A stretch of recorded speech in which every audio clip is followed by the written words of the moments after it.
ভোটের অধিকার পায় নাই, ভাতের অধিকার পায় নাই, সাম্য মানবিক মর্যাদা ন্যায় বিচার আজ পর্যন্ত প্রতিষ্ঠিত হয় নাই।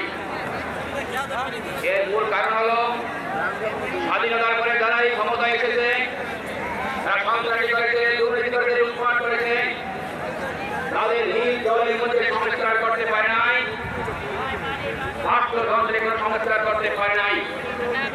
সর্বপ্রথম পুলিশ ডিপার্টমেন্ট রিফর্ম করতে হবে, ল ডিপার্টমেন্ট রিফর্ম করতে হবে, জুডিশিয়াল রিফর্ম করতে হবে, ইলেকশন কমিশন ডিপার্টমেন্ট রিফর্ম করতে হবে, জুলাই গণহত্যার বিচার করতে হবে।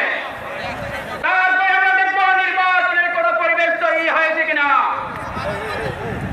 Students don't give blood for only on election. এদেশের ছাত্র জনতা শুধুমাত্র একটা নির্বাচনের জন্য রক্ত দেয় নাই। Why did the students revolution? Why did the students mass uprising? ছাত্র জনতা কেন গণঅভ্যুত্থান করেছিল?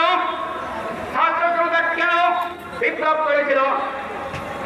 ন্যাশনাল